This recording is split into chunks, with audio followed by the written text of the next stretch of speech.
Not all those who wander are lost. J.R. Tolkien. Welcome to Aegis Travel Adventures. We are Ken and Gisele.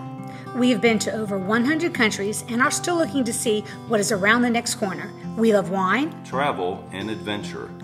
Listen to our podcast where we share the fun of the magical places, people, and cultures that have touched our lives. Aegis. Aegis. Travel. Travel. Adventures. Adventures. This is Ken. Hi, this is Gisele. And welcome. Mark Twain once said, "I have found out there ain't no surer way to find out whether you like people or hate them than to travel with them." We think he was definitely right. This podcast, we've casually named it How to Travel and Not Kill Each Other. Ken and I, as you well may know at this point, we are retired, and so we spend a lot of time together, almost 24/7, and we love traveling with each other. I'll say that to begin with. I could not ask for a better travel partner buddy than Ken. However, there are times when we are traveling for no fault to Ken, and I'll use the recent story that comes to my mind. We were in Budapest, or Budapest, depending on how you want to say it. We were walking and it was hot. We had walked a little further than I think I had anticipated, and it was warm, and I was hungry, or hangry as the saying goes. And I'd worn jeans, and it was just not the proper clothing. And if one thing you learn about Ken, there's not a church, old building that he doesn't want to look at, observe, understand, etc. Well, it's the thing we said about on some of our other podcasts about I'm always interested in what's around the next corner. So that is a wonderful trait about Ken, and I have been to some amazing places and seen things that I would have never done had I not had Ken as my traveling partner. However, on that day, I didn't care for it, and I was really starting to get so frustrated and angry at him. And again, it was nothing he was doing that was out of the ordinary. And I had this epiphany as I was walking, for lack of better words, is like all those habits that I normally find endearing, ingratiating, and sweet were just annoying the mud out of me. So as opposed to wanting to throw him into the river, which was occurring, the Danube, which was the thought, I said, you know what? I just looked at him. I said, I think I'm going to walk back to the cruise. We were on a Viking cruise. And I said, I'm going to walk back by myself. I'm going to go take a shower. I'm going to just chill, and I'm going to go to the bar and have don't forget the bar. And I'm going to go to the bar, have a drink, and then when you're done looking, and take as long as you want, enjoy the rest of the day, whatever. Once you get back to the ship and you get a shower and get a drink, we'll sit down and talk and figure out what happened. But the reason that this was such a good lesson for me, and maybe Ken, is that as opposed to screaming at each other or yelling at each other or saying things that I might not mean or saying things that I'm just angry about that happened 12 years ago that are now creeping up because I'm hot and tired, it was a better way to deal with it. So it gave us this new journey of this new way of thinking for both of us when we travel, how to travel and how not to let the little things blow up. So that's what this podcast is about. So I'll let Ken take it from there and share his insights. Well, I've been to over 100 countries, and the majority of them with Gisele. So we've had a lot of opportunity to get on each other's nerves, and you know what? Occasionally it happens. And when it does, it's a good time to sort of back off instead of trying to argue whatever's going on, because it's going to go nowhere, and let cooler minds prevail after a break, and then either move on or talk it out, depending on, I think everyone's different. Some people, the next day, they go back and talk things out. Usually we can just cool down a little bit and relax, and then we think the best of each other, and then we can talk it out, usually within less than an hour. But it happens, and it's okay. And it's okay. And one of the things we always say is, we try to think the best of each other, and that none of this is really intentional. We're hot, we're tired. I mean, many days, Tokyo, I had my knee replaced 4 months earlier, and the first day out, because it's a big, busy city, we had walked 21,000 steps, a little over 10 miles, and I was dragging my leg back to the hotel. I really hurt.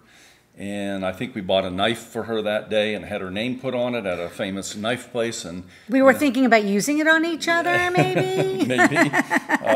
And I just wanted to get back to the hotel. And I did, eventually. And Gisele was nice enough to get me some ice. Well, what's interesting, the hotel didn't have ice. The concierge, or the main hotel stand, sent somebody to get some, and they had to go to a 7-Eleven. There's more 7-Elevens in Japan than any other country, and he brought the ice back. And in Japan, it's considered an insult to tip somebody. They wouldn't take any money, so Gisele and he just bowed to each other and took the ice and put it on my knee, and I felt a lot better after that. So, yeah. So we went online and we were having this discussion, and some of the seems to be reoccurring, some of the things that can cause problems when you travel. So we're going to go over with just a few, not just because our advice, but some of the things that you might find helpful in planning a trip or dealing with swimming. One thing I wanted to go back to was, for me, one of the crucial things is it's okay to say, you know what, I just want some time alone. I want to go read my book. I want to go to the spa. I want to go just walk around the deck. It doesn't matter. And that's not an insult to your partner or your traveling person. It really is okay to say, you know what, I just need some alone time.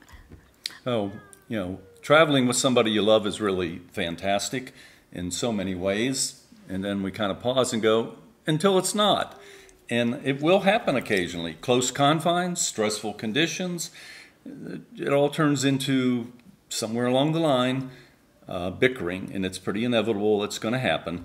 And it's easy for silly things to mushroom into big arguments. So, and you don't want your trip of this you've planned for the lifetime, or you've planned it for the weekend, whatever.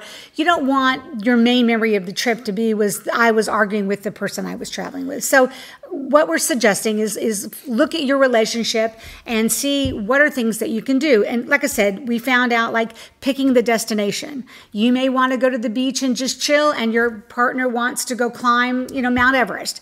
So you're gonna have some discussions and find ways to compromise, so that when you go on that beach/Mount Everest trip, you're both going to be excited to get there. Or do both. Or do both, or yeah. find something somewhere in the middle that makes both of you happy. And, it's interesting. Another thing is losing things. Losing things. So if it's something really important, passports and that, they get lost, people get pickpocketed. I mean, things happen on trips. And we've run into people that have put everything into one bag and it's gotten taken off the train or something, and they're sitting there with this glazed over look on their face. I don't know what to do. But don't blame your travel partner. Don't blame your travel partner. But, one of our tips would be separate all that stuff. Don't put it in one place. But yes, give yourself a few minutes to think about it. Just relax, maybe get a cool beverage or something, and talk about next steps. But it's important to, I think, up front, before you take a trip, talk about this. Listen to the podcast with your partner and say, you know what, we're going to be gone for 2 weeks, a month. We're probably going to get on each other's nerves at some point. You'll probably laugh about this podcast. It's good to laugh about it, because when it happens, bring it up. It is. And we've also sometimes traveled with family members, and sometimes that can be fun or not. And you learn the way they travel. If you travel with somebody doesn't seem the need to be as on time as much as maybe the two of you are, or then you come up with a plan. You know what, I tell you what, we're going to make these plans, but we're going to meet in the coffee shop at 10 in the morning. And if you're there, wonderful, great, we'll be thrilled. But if you're not, that's okay too. We're going to go on, and we'll just catch up with you later. So you have to, again, set the parameters. And as we keep saying over and over, communication is the key. The key. And the other thing I thought was funny was we read about, which was interesting, about the weather. So you go on your trip. Well, the weather's the weather, and in Florida it can rain in your front yard and not in your back, or it's raining now and 20 minutes later it's all dried up and the sun's out. It's going to happen, and there's always going to be people that welcome the rain because it's been dry, and there's going to be people that hate it because they want to go to the beach. So it's going to happen. Don't feel that frustrated about it. It is what it is. Be prepared. On our recent trip to Africa, we weren't really sure about a few things. We'd never been on a safari and did Southern Africa at that time of the year. So we had rain jackets, but I had a pair of rain pants, and I actually had to use them. And would I have died without them? No, I just would have been a lot wetter. But, we had a lot of dry weather, and it was a little hot, and then we had some wet weather towards the end of the trip. Be prepared is the best thing, then it's not an issue. That's true. And also find ways to enjoy where you're at with the rain or not the rain. Remember, you are paying for that hotel room. So enjoy maybe some time together that you might have not taken in on the trip because you've been so busy and you want to see that next castle around the curve. Sometimes just spending some time with your travel partner, if you're traveling with somebody you want to spend time with in a hotel room, it's a good idea. Yeah. Go to the gym, go to the spa. Really. Outside, So there is other things that you can do. But like I said, enjoy and just try to make the best. And that sounds really sometimes very trite, but try to make the best of where you're at and realize the important thing is, one, you're with somebody you care for, you love, and two, you're at a place you may never come back to. So don't let the weather, small things, become more of an issue than they are. One thing that I've said about traveling, and I said early on the podcast, having someone you rely on when you travel is another way to mitigate some of the stress. Ken and I, again, travel. I think we travel pretty well. We both have strengths and weaknesses. I always laugh. Ken's biggest weakness is he forgets that I'm not perfect. So, that's when we go downfall. I'm just kidding. But one of Ken's greatest strengths is that he never gets lost. And if you know me, I get lost in a paper bag. And she will make a comment about, I don't think we're going the right way. And I just look at her and I go, okay, when was the last time I got lost? And she kind of looks at me and says, you're right. And we laugh because he doesn't get offended that I questioned his sense of direction, though I shouldn't. But, and maybe it has a lot to do with hiking or just me in general. I don't know. But I'm the type of person, when I'm walking somewhere, I turn around and look behind me to see what it looks like, because I'm going to be going that way coming back, as an example. And I look at maps, and I'm good with east and west and north and south, where the sun is and, those kind of things. So, if I look at a map and I see the ships on the western side of the harbor, later in the afternoon, we're somewhere off I remember in Stockholm, and this was one time where I wasn't, because we had done a whole bunch of twists and turns, I wasn't very sure about where we were exactly, but I knew in general. So I kind of looked at the sun, I knew where the ship was, and we started walking that way. And lo and behold, I saw a church spire, and I recognized that we'd been walking 15 or 20 minutes.